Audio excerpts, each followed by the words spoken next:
Tantor Audio, a division of Recorded Books, presents The Serial Killer Files, the who, what, where, how, and why of the world's most terrifying murderers, by Harold Schechter. Narrated by Charles Constant. Introduction. There are people who genuinely believe that serial killers are a strictly contemporary phenomena, a symptom of something horribly amiss in the moral fabric of modern American society. The public's intense fascination with sensational crime, demonstrated so dramatically in the fall of 2002 when the airwaves were filled with 24/7 coverage of the so-called Beltway sniper rampage in the Washington, D.C. area, has likewise been viewed as depressing proof of our supposed cultural decline. Since the purpose of this book is to provide the most accurate information about the subject of serial killers, let's begin by considering a pair of images that should help correct these common misconceptions. The first image is of a child snatcher who has just decapitated a little victim after assaulting her in the woods. The picture comes from a 19th century publication called the Illustrated Police News of London. Like today's supermarket tabloids, this weekly periodical ran stories about all sorts of bizarre phenomena, from ghostly visitations to encounters with sea serpents. Its real specialty, however, was grisly true crime, real-life accounts of atrocious murders, accompanied by graphic illustrations. Largely because of its emphasis on gore, the Illustrated Police News had the highest circulation of any publication in Victorian England. The second image is by the famous Mexican artist José Guadalupe Posada, 1852 to 1913. It shows a homicidal maniac named Francisco Guerrero, the slitter of women's throats, committing an atrocity upon an unnamed victim in 1887. This illustration was one of thousands Posada produced for mass reproduction in the form of broadsides, one-page accounts of sensational news events, the vast bulk of which dealt with shockingly violent crimes. Though Posada has long been recognized as a significant artist, neither his illustration nor the anonymous one from the Illustrated Police News was meant to be great art. They were created strictly for commercial purposes, to sell papers by appealing to the public's taste for gruesome horror. Certainly, they weren't supposed to be educational in any way. Nonetheless, there are several lessons we can draw from them. Serial killers have always existed. They just weren't called serial killers in the old days. Back when these two pictures were first published, for example, newspapers often described such criminals in supernatural terms: murder fiends, or bloodthirsty monsters, or devils in human shape. In addition to the legendary ones that everyone has heard about, like Jack the Ripper, an exact contemporary of the two long-forgotten murderers in these illustrations, there are many serial killers who, for whatever reason, never achieved lasting notoriety. Lots of them, however, commit crimes every bit as hideous as those perpetrated by more infamous killers. Serial murders aren't limited to the United States. They can be found in England, in Mexico, in fact, all around the world. There's nothing new about the interest in serial murder. People have always been fascinated by it. They want every last grisly detail, preferably with accompanying pictures. Nowadays, we have 24-hour news channels to satisfy that need. 100 years ago, when cheap, mass-produced printing was state-of-the-art, there were illustrated tabloids. Only the technology has changed. The public's appetite for sensational true crime stories has remained exactly the same. This final point offers further food for thought. Given how deeply unsettling the subject of serial murder is, it's legitimate to wonder why it has always possessed such popular appeal. Why do so many people want to see pictures, hear stories, and listen to books like this one about such morbid matters? One clue to this mystery is suggested by the great 19th century American poet Emily Dickinson. Though the popular image of the Belle of Amherst is of a prim Victorian spinster, Dickinson was in fact a tough-minded person with a taste for newspaper sensationalism. In one of her letters, she confesses her fondness for stories about fatal train wrecks and factory accidents where gentlemen get their heads cut off quite informally. One of Dickinson's most memorable poems, "One Need Not Be a Chamber to be Haunted," deals with the fact that everyone, even the most law-abiding person, possesses a hidden side that is fascinated with the forbidden. One stanza from the poem goes, "Our self behind our self concealed should startle most. Assassin hid in our apartment, be horror's least." Dickinson is referring to the part of the human personality that psychologists call the shadow, the brutish Mr. Hyde that lurks beneath the proper veneer of our civilized selves and that loves to dream about all kinds of taboo experiences. Of course, to say that all of us have a shadow side that revels in lawless fantasies does not mean that everyone is a potential serial killer. There is a world of difference between thought and action, between dreaming and doing. Indeed, one of the distinguishing characteristics of serial killers is precisely their willingness to step over that line and turn their twisted fantasies into nightmarish reality. Plato made this point several thousand years ago when he wrote, "The virtuous man is content to dream what the wicked man really does." The doings of those supremely wicked people we call serial killers, and the dark dreams they inspire in the rest of us, are the subject of this book. What it means. Origin of the term. One reason people tend to think that serial murder is a frighteningly new phenomenon is that, until about 20 years ago, no one had ever heard of such a thing. For most of the 20th century, the news media never referred to serial killers. But that isn't because homicidal psychos didn't exist in the past. Indeed, one of the most infamous American serial killers of all time, Albert Fish, committed his atrocities around the time of the Great Depression. After his arrest, his unspeakable crimes were covered extensively by the newspapers. Nowhere, however, is Fish described as a serial killer. The reason is simple. The phrase hadn't been invented yet. Back then, the type of crime we now define as serial murder was simply lumped together under the generic rubric of mass murder. Credit for coining the phrase serial killer is commonly given to former FBI Special Agent Robert Ressler, one of the founding members of the Bureau's elite behavioral science unit, a.k.a. the Mind Hunters or the Psych Squad. Along with his colleague John Douglas, Ressler served as a model for the character Jack Crawford in Thomas Harris's Hannibal Lecter trilogy. In his 1992 memoir, Whoever Fights Monsters, Ressler writes that in the early 1970s, while attending a week-long conference at the British Police Academy, he heard a fellow participant refer to crimes in series, meaning a series of rapes, burglaries, arsons, or murders.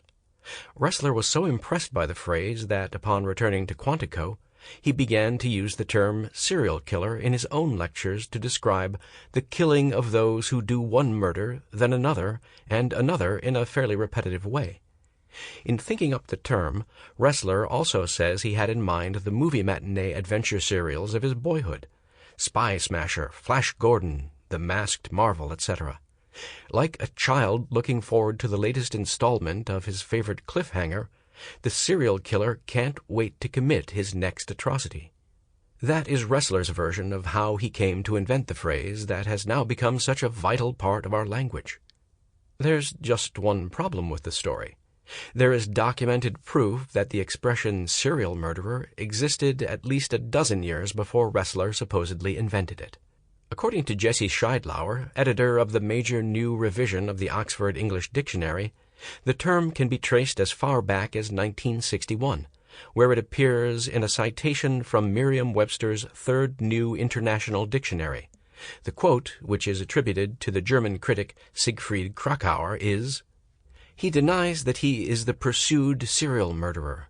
First documented use of the term serial murderer, as it appears in Merriam-Webster's 1961 Third New International Dictionary. By the mid-1960s, the term serial murderer had become common enough, at least overseas, that it was used repeatedly in the 1966 book The Meaning of Murder by the British writer John Brophy. Jack the Ripper, still unidentified and still the most famous of all serial murderers, was not altogether true to type. The typical serial murderer kills once too often and gets caught. From The Meaning of Murder.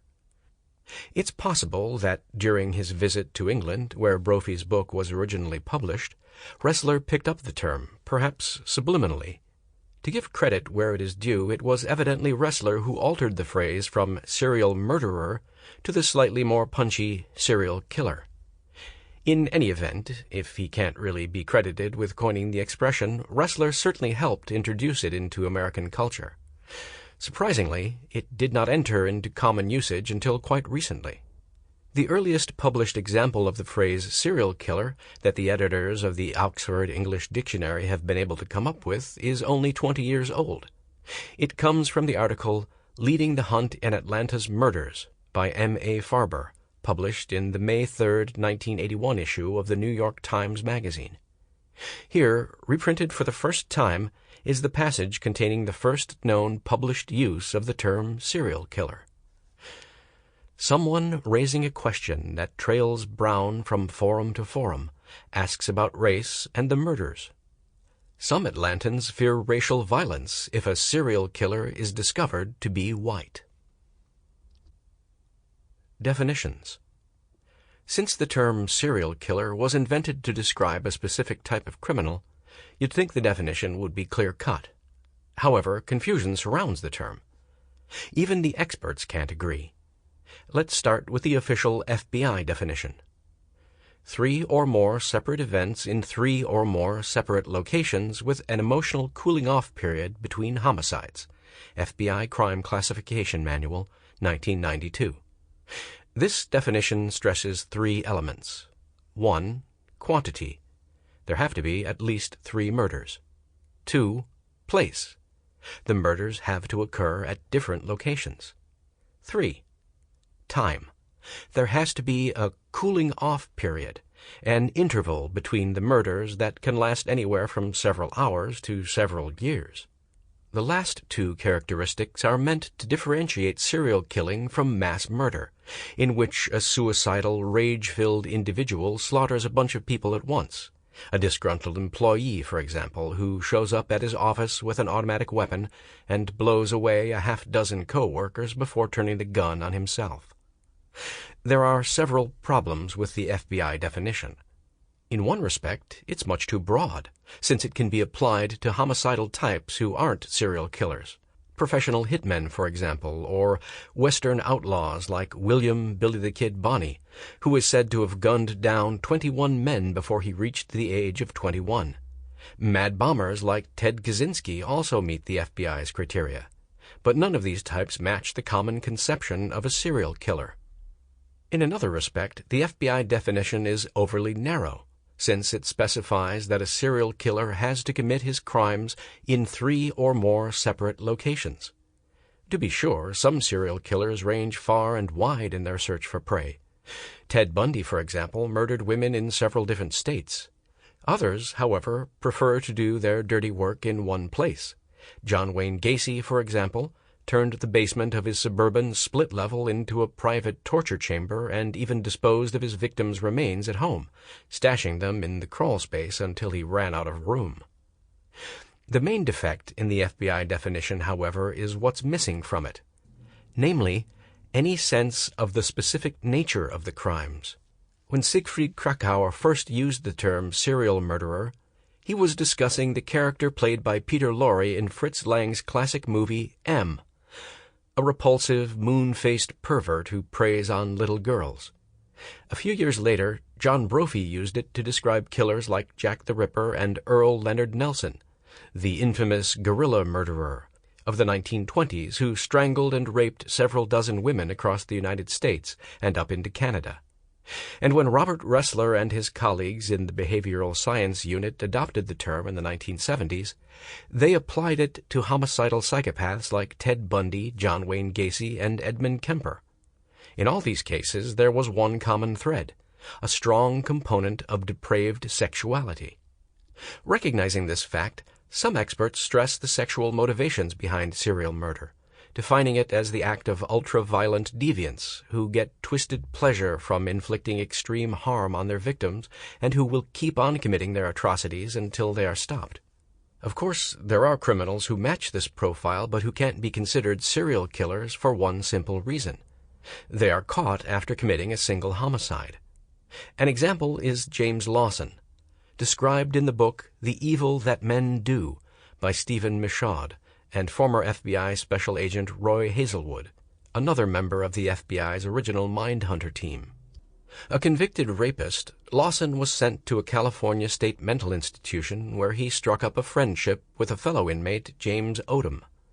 The two men began sharing their fantasies of rape and murder, encouraging each other's sickest impulses and forming a bond based on their mutual depravity. No sooner were they released than they decided to put their dreams into action. Abducting a 25-year-old female convenience store clerk, they drove her to an isolated location. First, Odom raped her in the back seat while Lawson watched. Then, Lawson went to work on her with his knife. "I wanted to cut her body so she would not look like a person, and destroy her so she would not exist. I began to cut on her body. I remember cutting her breasts off.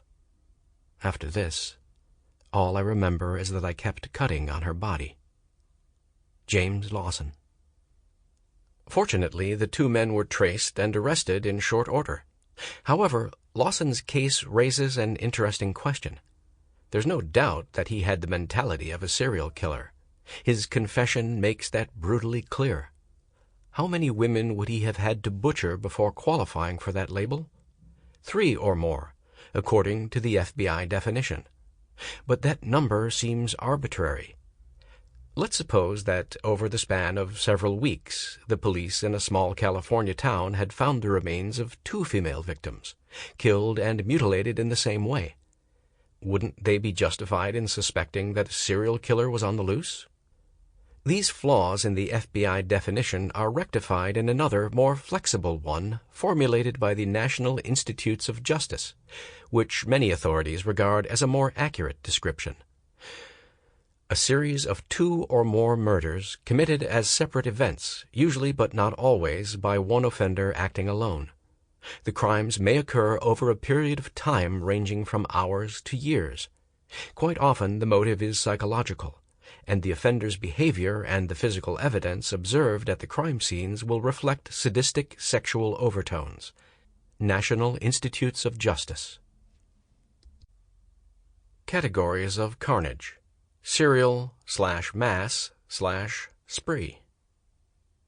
Though people sometimes confuse the terms and use them interchangeably, there are important differences between serial murder and the other major types of multiple homicide, mass murder and spree killing. For the most part, serial murder is a sex crime, a fact that accounts for its distinctive features. The classic pattern of serial murder is a grotesque travesty of normal sexual functioning. Most people who haven't had sex for a while begin to crave it more and more. They daydream about it. In vulgar terms, they grow increasingly horny. If unattached, they eventually seek out a willing partner. Once they've gratified their sexual urges, the need subsides for a certain period of time. In a parallel way, the serial killer spends his time fantasizing about dominance, torture, and murder. In effect, he grows horny for blood. When his twisted desires get too strong to resist, he goes prowling for unwitting prey. His excitement reaches a climax with the suffering and death of the victim. Afterward, he experiences a cooling-off period. This is somewhat of a misnomer, since it is during this lull between crimes that the killer's bloodlust begins to build again. It would be more accurate to describe it as a cooling-off/heating up period. During this time, he may make use of trophies he has taken from a murder scene to relive the crime in his mind, savoring the memory of his victim's suffering. In short, their unspeakable acts are a source of supreme pleasure to serial killers, who achieve the highest pitch of arousal, even to the point of orgasm, by inflicting savage harm on other human beings. Because doing terrible things feels so good to them, Serial killers try not to get caught, so they can keep on enjoying their atrocities for as long as possible. Mass murder. Apart from the fact that they both involve multiple homicides, mass murder and serial killing have almost nothing in common. Whereas the serial killer is often described as a predator, the mass murderer is stereotypically defined as a human time bomb. Though there have been a number of female mass murderers, the great preponderance are male. In general, the mass murderer is someone whose life has come unraveled, who has been thrown out by his wife or fired from his job or suffered some other humiliating blow that pushes him over the edge. Filled with an annihilating rage at everything he blames for his failure, he explodes in a burst of devastating violence that wipes out everyone within range, a phenomenon that has entered slang as going postal, a sardonic tribute to the number of U.S. Postal Service workers who seem to have perpetrated such acts. If serial murder is, in essence, a sex crime, mass murder is almost always a suicidal one. In blind, apocalyptic fury, the mass murderer has decided to go out with a bang and take as many people with him as possible. Typically, once the bloodbath is over, the mass murderer will either end his own life or provoke a fatal shootout with the police, suicide by cop, as it is called. Someday, before I kill myself, I'll bring some people down with me. Sylvia Segrist, mass murderer. Since his intention is to blow away as many people as possible, the mass murderer almost always uses firearms. This is in marked contrast to most serial killers who, with notable exceptions like David, son of Sam Berkowitz, and Zodiac, prefer the sadistic hands-on thrill of stabbing, strangling, mauling, and mutilating. A key element of mass murder is that, by definition, it occurs in a single location. Indeed, it is this factor, as much as anything else, that accounts for the devastating nature of the crime. The mass murderer is someone who, like a suicide bomber, detonates without warning in a restaurant, a playground, a schoolroom, an office, or even, as in the 1999 case of Larry Gene Ashbrook, a church, turning a safe, familiar setting into the scene of a corpse-strewn massacre. Though mass murderers don't exert the same morbid fascination as serial killers, largely because their crimes are less sensationally gruesome and sexually perverted, they often run up substantial body counts. Charles Whitman, for example, the Texas Tower sniper who, on August 1, 1966, barricaded himself on the observation deck overlooking the University of Texas campus and began picking off people below, killed 14 victims in the course of his massacre. And even this grim total was surpassed by the case of James Huberty, one of the worst mass murder episodes of modern times. Case Study: James Huberty and the McDonald's Massacre. The site was significant. A suburban McDonald's restaurant. This all-American symbol of happy family life and material satisfaction represented everything that James Oliver Huberty had struggled so hard and failed so miserably to achieve. His life had been difficult from the start. His mother, a religious zealot, became a missionary and abandoned her family when James was only 7. Raised by his father, he grew up lonely and resentful, a boy whose sole companion was his dog and whose only interest was guns. His earliest ambition, to work in a funeral home, did not pan out. Though he received a license from the Pittsburgh Institute of Mortuary Science, he lacked the personal skills necessary for a successful mortician. He was a good embalmer, but he just didn't relate to people, was one professional assessment. Still, he managed to prosper for a while. In 1965, at the age of 23, he married his girlfriend Etna. A few years later, they moved into a comfortable house in Massillon, Ohio. By the early 70s, Huberty was the father of 2, with a good, steady job as a welder at a utility plant in nearby Canton. His family was the center of his existence. Outside of Etna and the girls, he had no social contacts. He bickered constantly with his neighbors and spent much of his spare time reading gun magazines and survivalist literature. On the whole, however, Huberty's life during this period was as stable and content as it would ever be. The bottom fell out in the early 1980s when hard times hit the area. The plant closed, Huberty lost his job, and, as Etna later put it, his life came crashing in around him. After nearly 6 months of unemployment, he landed another job but was soon laid off again. He started to talk of suicide, and worse. According to an acquaintance, it was around this time that Huberty began voicing scary thoughts. He said he had nothing to live for, no job or anything. He said that if this was the end of his making his living for his family, he was going to take everyone with him. In late 1983, in a desperate hunt for a better job, the 41-year-old Huberty moved his family to San Ysidro, California, a suburb of San Diego just north of the Mexican border. He found work as a security guard, but the job didn't last.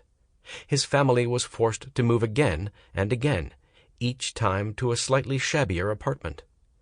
Huberty grew increasingly paranoid, venting his bitterness at the world. On Wednesday, July 18, 1984, after a morning trip to traffic court to pay a ticket, Huberty reached the end of the line. Society had its chance, he said to his wife. In their bedroom a few hours later, he dressed in camouflage pants and a black T-shirt. His wife asked where he was going. "Hunting humans," he said. Not long afterward, he showed up at the local McDonald's with a semi-automatic rifle, a 9mm pistol, a 12-gauge shotgun, and a canvas bag full of ammo. Almost immediately, he opened fire. 75 minutes later, 21 people were dead, many of them children, and another 19 wounded. The massacre didn't stop until a SWAT team sniper fired a .308 caliber into James Huberty's dark heart. Spree killing. With one key exception, spree and mass murder are more or less identical phenomena. Like the mass murderer, the spree killer is someone who has become so profoundly alienated and embittered that he no longer feels connected to human society. His life has amounted to nothing, and his murderous rampage is his way of bringing his intolerable existence to an explosive end. Most spree killers prefer death to surrender. Others allow themselves to be captured, knowing that they will be executed or locked away forever. One way or another, their lives are over. 2 major motives fuel the spree killer's final, hate-filled act: revenge against the world, and a desire to show that, all the evidence to the contrary, he is a person to be reckoned with.